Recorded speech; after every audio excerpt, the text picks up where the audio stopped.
Okay, this is Orlando Wilson, and what I want to talk about on this video is jealousy within the close protection business. And this applies to life in general. The close protection business is full of egos, full of jealousy, full of everybody who wants to make it big, and they'll do anything to do it, including stab you in the back and walk all over you if you give them the opportunity.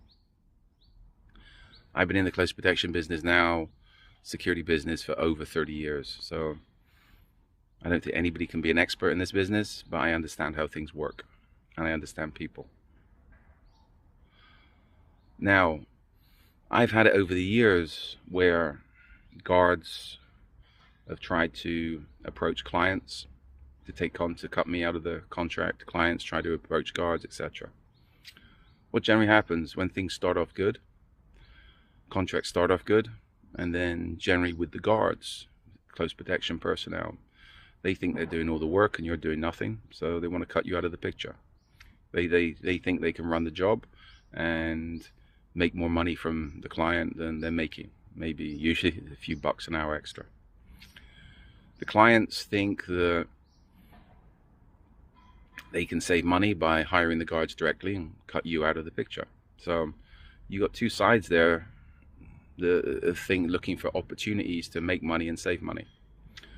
What usually happens, I've been lucky, I'm lucky with the people I employ because I don't employ unknowns most of the time. Well, I don't these days, I wouldn't do it. Over the years I have, and I've had problems. If a client approaches my guys, which has happened in the past, my guys tell me. Why? They know if the client will go around me, they'll go around them in the future. I've had clients tell me my guys have approached them, and the clients know that if my guys will try and cut me out the picture, they'll also screw over the client. So this comes down to, again, basic reputation, honesty, etc. And from the guard's point of view, a lot of this comes down to everybody wants to be successful, but they see it as being a quick route to success of bypassing you. And people don't understand it takes a lot of work to build a company, to build a good reputation, and get the contracts.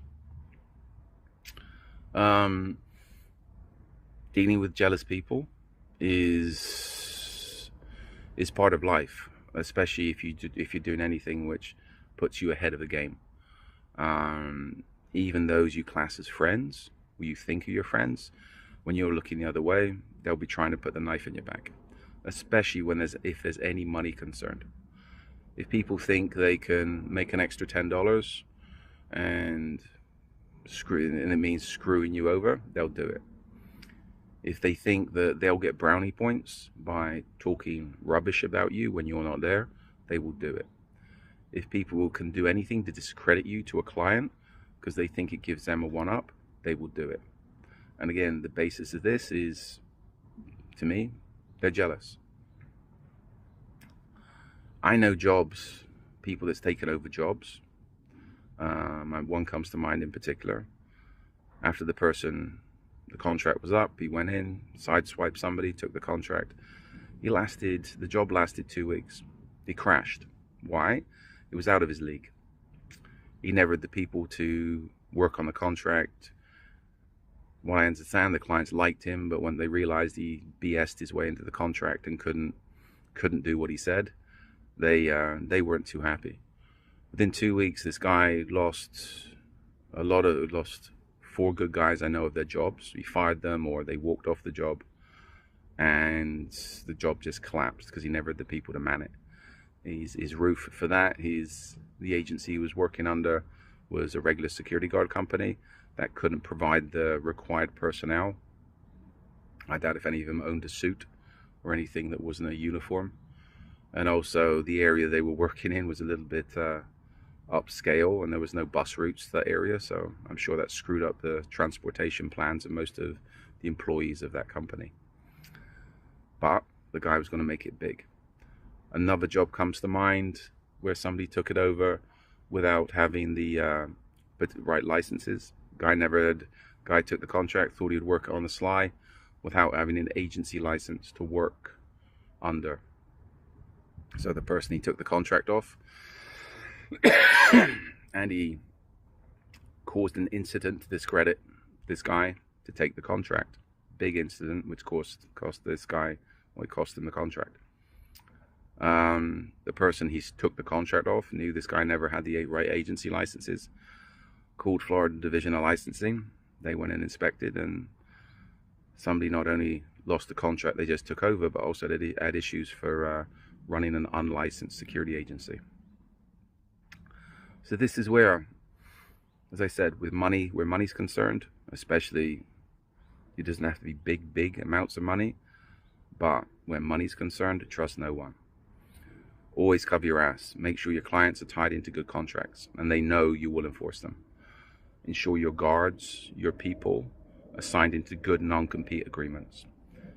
And in a lot of places now, I know in the US, a non-compete is enforceable.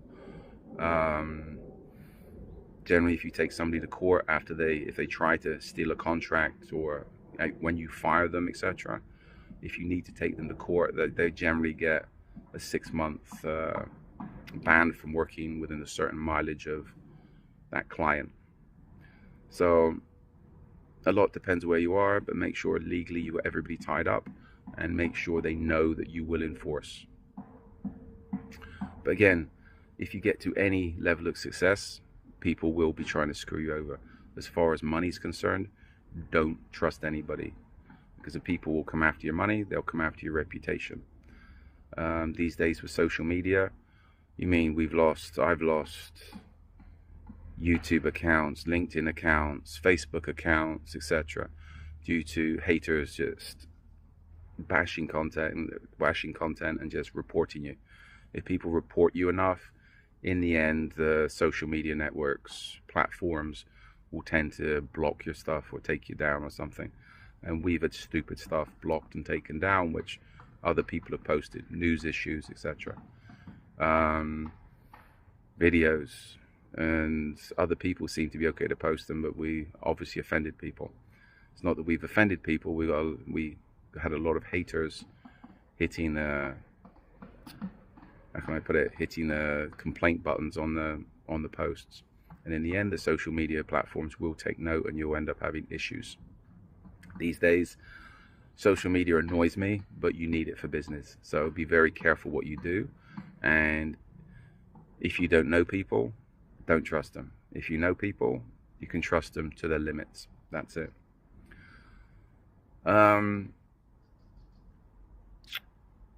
I've got an array of books online to do with security business, 3 to do specifically with close protection. We're throwing out a lot of videos these days on various aspects of the close protection world, security world, personal security, kidnap and ransom. So follow us on social media. Check my books out on Amazon, but follow us on YouTube, LinkedIn, Instagram, etc., etc., to be updated on the videos we're throwing out there.